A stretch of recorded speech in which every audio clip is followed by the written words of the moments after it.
even at closings, right? But I look nice, right? Got nice shoes, nice pants. I want you to imagine this person, right? This kid, I still consider myself a kid, right, at 23. I want you to imagine this person bent over a green dumpster looking for something to eat. 3 years ago. I want you to imagine that. With a friend, I wasn't alone, who shared the same struggles, shared the same difficulties and difficult circumstances at a Dunkin' Donuts, right? Now today, I'm 23 years old. I have 76 stores, units of apartment complexes.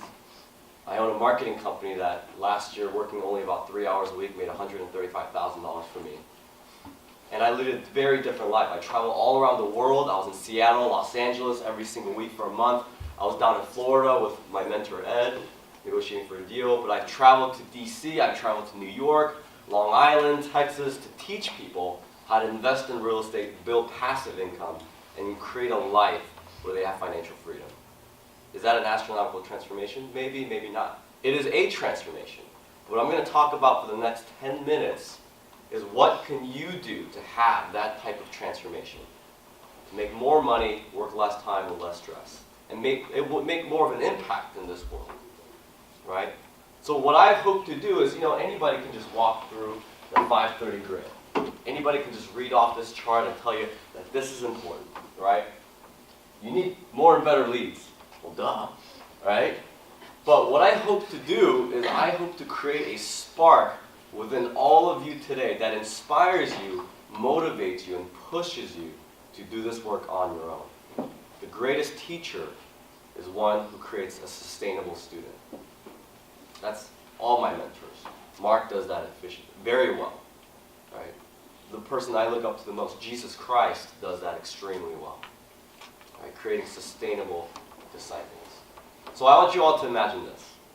I want you all to imagine that the entire day you've been climbing up this mountain, right? I mean, man, it's tough. It's astronomically tough, right? I mean, it's back in the old days, right? There's no computers, there's no Google Maps, so you can't, right? So you're climbing up this mountain, you finally get to the top, and you're looking at a burning bush, and you're looking at the very face of God, the very image of God. And God tells you in His voice, whatever voice, right? For me, it's Morgan Freeman. Right? But whatever voice that you imagine it to be, He then commands you. Think about this, the creator of the universe, your very creator, commands you to take off your shoes and walk towards me, because this is holy ground. And He asks you one question and gives you one command following it. He asks you the question, He asks, what is in your hand? What is in your hand?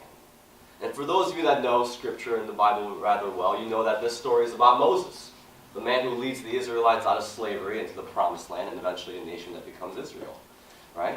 But God asked Moses, what is in your hand? And for those of you that know, what was in Moses' hand? A staff. And God gives one command after He asked that question. What is that command? Throw it down on the ground. And what does God do? Turns it into a serpent. Now the staff represents a lot of different things. Back then it represented different things than it does today. For us today in our living world, it's just a staff. It's just a wooden stick, right? I'm imagining, for me, it's Gandalf's staff from Lord of the Rings. For you, maybe something different, right? But for Moses, it meant something astronomically different. It meant three different things. The first thing it meant his income. It was a means for his to produce income. He was a shepherd. That's how he put food on the family on the table for his family. It also meant it not only his income, but it's also his identity. He was a shepherd. That's who he was. That was his occupation. That's what he did.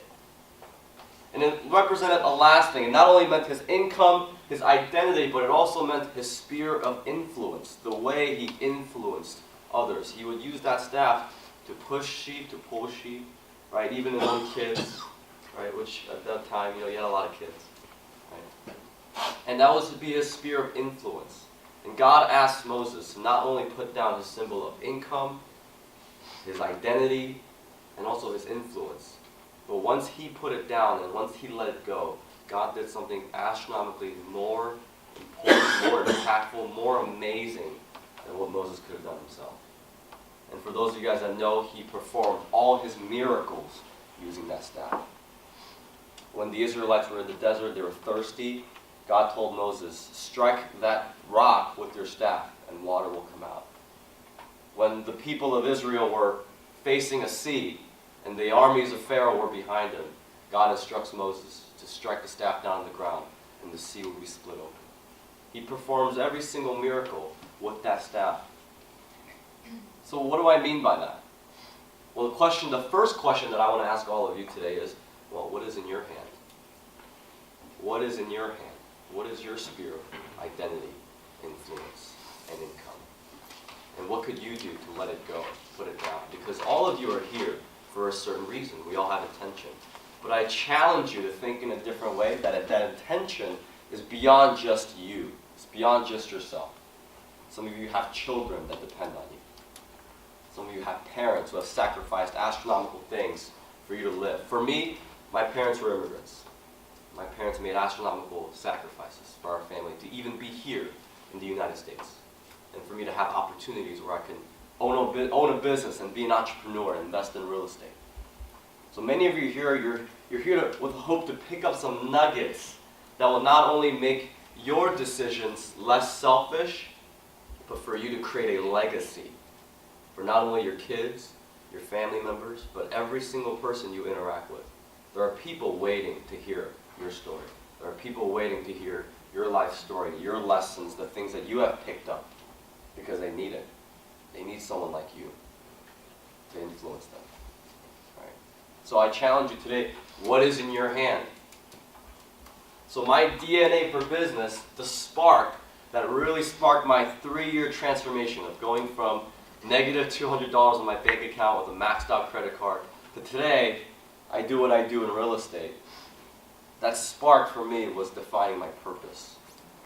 The DNA for business, along with DNA for people and life, all of it ties to one core, and that means to live a purpose-driven life. An astronomically purpose-driven life. So what is in your hand?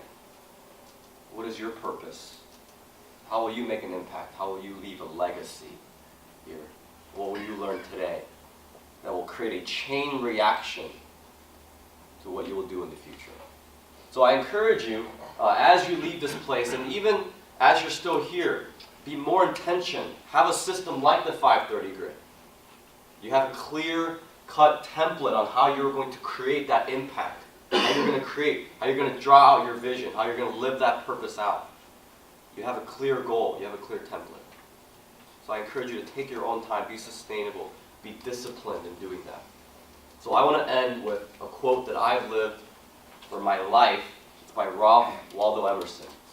And it's that God would not have his will made manifest by cowards. Thank you.